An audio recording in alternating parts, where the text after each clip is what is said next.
Hi, here's a dramatic recreation of what an annual checkup for your snake might look like at the veterinarian office. Okay, thanks for bringing your snake in today. All right, yeah, he's looking pretty good. Okay, Joan at the front desk will take care of your credit card, or your cash. We take both for your convenience. I'd like to see him back in a year, maybe 6 months. Now you're thinking to yourself, wow, could I have possibly saved a couple $100 and done that myself? Well, this video is going to help you answer that question. And the answer is going to be, yeah, probably.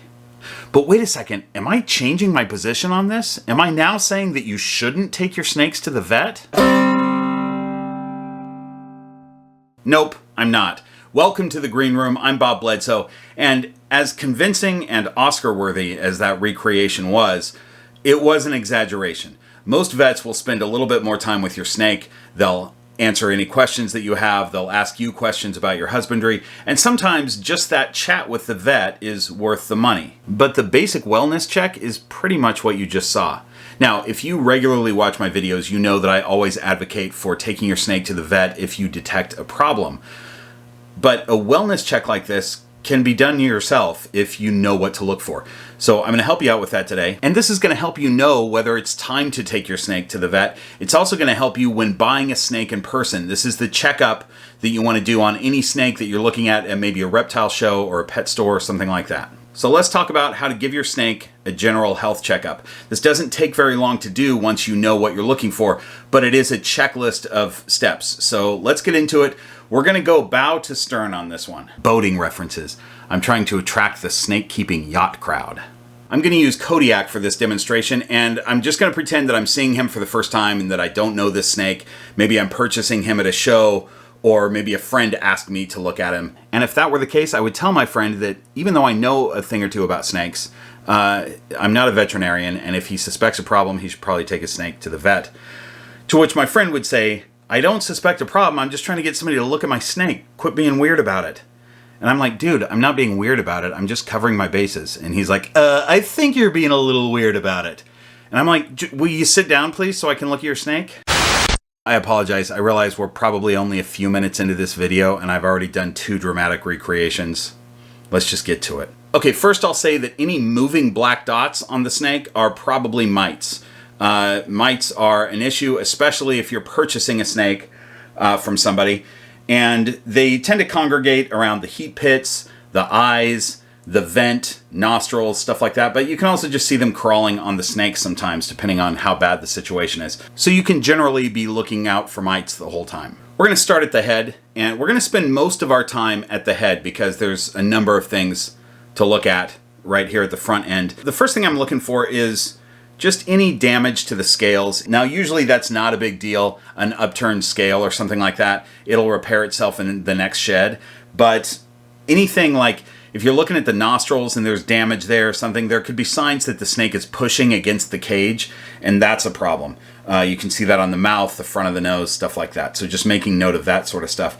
Then you want to look at the heat pits and the nostrils to make sure that those are unobstructed. There's nothing in there. There's no damage. Also, there should be no discharge coming from the nose or mouth.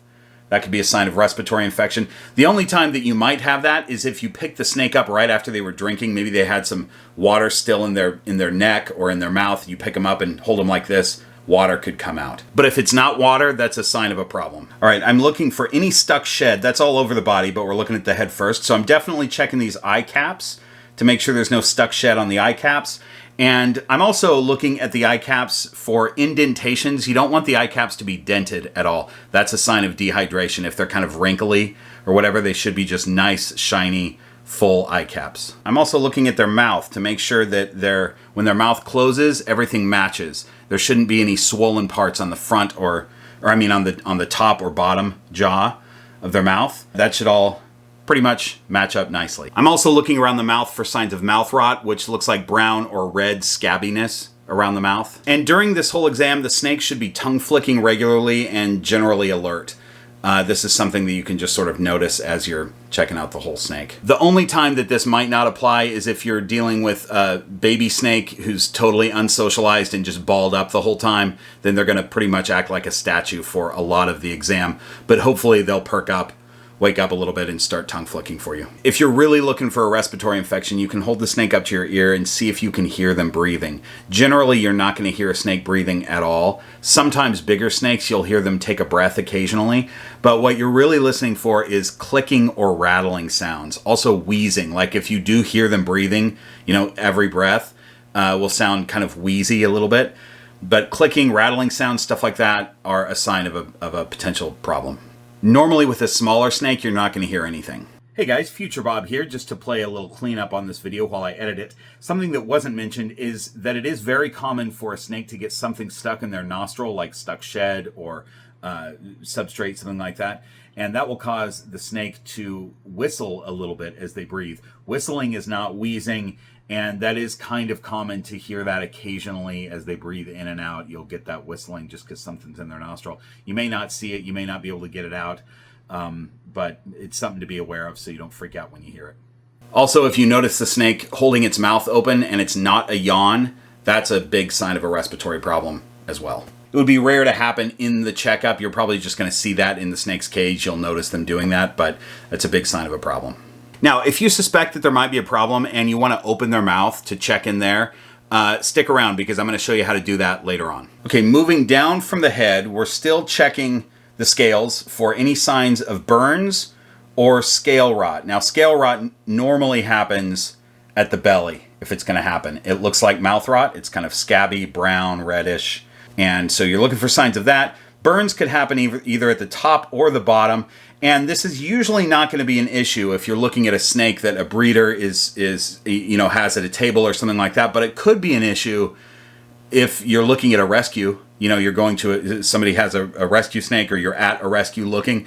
There could be all kinds of problems like that. So check the snake out for that kind of stuff. Abnormal lumps under the skin could be a sign of a tumor or parasites. A lot of times parasites will cause lumps under the skin, so look out for those as you're checking down the body as well. Let me show you a few things here on the inspector that look problematic but aren't necessarily. We'll do this while I show you the names of the fine people who make up the horde of keepers over on patreon.com/greenroompythons. Those folks are supporting the channel and getting a bunch of perks. So one of the things that I notice on the inspector is on his dorsal here, on his spine, he's got some problem scales. This is a great example of something that's going to repair itself when he sheds next. He's just rough on himself sometimes, and he has been lately. So that'll be fine once he sheds, not a big deal.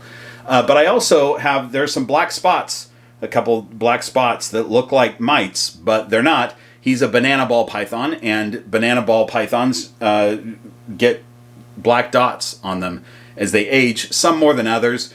He's got some genes that keep the black dots away, but he does have a couple. So those aren't mites. But he also has a clear white belly. But look at this. When I flip him over, he's got a bunch of brown spots. That looks kind of scary. But he lives in a bioactive enclosure, and that's just dirt that gets under his scales as he kicks around and digs and whatever. That also comes off every time he sheds. He sheds all that dirt that ends up in between his scales. Those aren't mites either, thankfully. The biggest thing that could potentially be a problem for the inspector, and he's been dealing with it for the last 3 years, is he's got this abscess. It's a bump on his nose. It's on the other side, and he's not in the mood to have me messing with him. So he's got that bump. It's kind of greenish in color. And again, he's had it basically for 3 years. I've had a vet look at it twice, and we're just keeping an eye on it. If it starts to get worse or it seems to cause him problems, he may need surgery on it. But for now, we're just keeping an eye on it. Thanks so much to this awesome community over on Patreon that support this channel and help me do what I do. Also, thanks so much to our channel sponsors, Black Box Cages, Lane Labs, and the Royals Project. Check out those discount codes if you want cages, frozen rodents, or snakes. As you're moving down the snake, you should be looking at their general body condition. Different species have different body condition standards, so you need to know what you're looking for with your particular species of snake. But the body condition for a ball python should be a gentle slope from the spine. It should be kind of a triangular shape from the spine. Too narrow of a slope is a skinny snake, and a round snake with fat over the top of their spine is a fat snake. Kodiak, you can't go down there, buddy.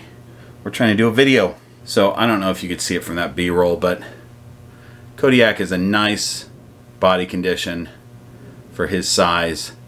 So you can see that spine and then it slopes down. Let's see if I can make it, if I can fake the... So a fat snake, a snake of this age, it would be really hard to make them fat, but for the bigger ball pythons, they have this, if they're too fat, you'll have the spine here and then fat deposits above the spine. So you don't want to see that. That's a snake that's overweight. So knowing what your species of snake should look like and keeping an eye on their body condition will help you determine feeding schedule, prey size, stuff like that. Moving down to the tail, we want to look at the vent or cloaca and make sure, first of all, that there's no discharge. You know what? Sorry, I've said discharge twice now in this video, and that's pretty gross. It is a medical video, though, so... And actually, I said it 3 times because... You know what? At least I'm not saying moist. Except for just there I did, so... Sorry about that. Okay, here we go. Make sure it's closed in resting position. It should not be open unless they're actively peeing on you. And if that's the case, that is super rude and they should have more respect for you than that, right, Echo? It's okay. The shirt I was going to wear for this video is in the wash and it's probably going to be fine. But that snake, can you... Oh, you can't see her. She's in that lower hide. No, she's in the middle hide. She's right there where my finger is. I bet you can't see her though. Hang on, look at this. Can you see her now? Wait. There you go, there's her nose. Alright. Wow, we've really veered off course on this one, haven't we? Anyway, cloaca, right. Make sure it's closed. Redness, a lot of times, redness around the cloaca could be some sort of infection. So, check for that as well. Now this does seem like a long list of things, but it's actually very quick to do, and you can do this pretty much anytime you have your snake out. You can just kind of give them a quick once-over. But let's say that you do suspect maybe a respiratory infection, something where you need to look in their mouth. Snakes don't like having their mouth open, so I wouldn't do it as your normal check, that your routine check, but sometimes you might suspect something. So here's a couple things that you can do. First of all, the non-invasive way of checking in their mouth for extra saliva or some of the moist discharge. Sorry about that. Please don't click away from the video. Keep watching. Here we go. All right. So you are looking for extra saliva here, but a lot of times, let me show it on this camera. A lot of times what you can do is just gently pull back on their mouth like this, and you can look and see if there's anything extra in there. You know, it will be wet in there because it's a mouth, but you shouldn't see like strings of saliva. So that's an easy way to do it. But let's say that you do actually want to check in their mouth. The easiest way that I've found to open their mouth is with a Q-tip. And you're just going to do it with the side of a Q-tip. I actually use a snake probe, but most people don't have snake probes. So I use the side of a probe or the side of a Q-tip. And all you're going to do here is... Here, I'm going to keep it on this camera. You're just going to put it right there, and then go kind of tilt it, is the word I'm trying to say. Tilt it a little bit. And then you can look in their mouth. Do it briefly. You know, don't spend too much time. But you can look, what you're looking for, again, is excess saliva or redness. And I know that that's kind of tough because the back of their mouth is going to be pink anyway, but it's extra pink. So, I think it's important that if you still have questions, you know, you look in their mouth and you're like, I'm not sure what I'm looking at here, take your snake to the vet. Hey, I'm back again. You're also looking for mouth rot, which happens on the outside and the inside sometimes of a snake's mouth. That, again, is scabby, brown, or red looking. Just anything abnormal about the mouth on the inside, aside from the respiratory infection thing that we're talking about. Anything abnormal that makes you think, hey, maybe a vet should look at this. Anytime you suspect anything, it's a good time for your vet to take a look at your snake. And actually, you know, you could take your snake to the vet a couple times for a general checkup and just see what they're doing. It'll make you a little bit more confident if you see an actual vet doing this, because I'm not a vet. Okay, 2 things about the comment section of this video. First of all, if you're an experienced snake keeper and you do a regular check on your snakes, did I leave anything out? What else do you do? Put it in the comment section and we'll just add it to the list. And then, if you suspect something on your snake and you want to make a comment to describe it to me to see what I think, my answer is always going to be, take your snake to the vet. I am not a qualified veterinarian. I'm not qualified to do a medical diagnosis on a snake, for one thing, but also I don't have all the information. So I'm not going to just take a random guess at what your snake might have. So I just want to make sure that there's no expectation there that I'm going to start diagnosing snakes.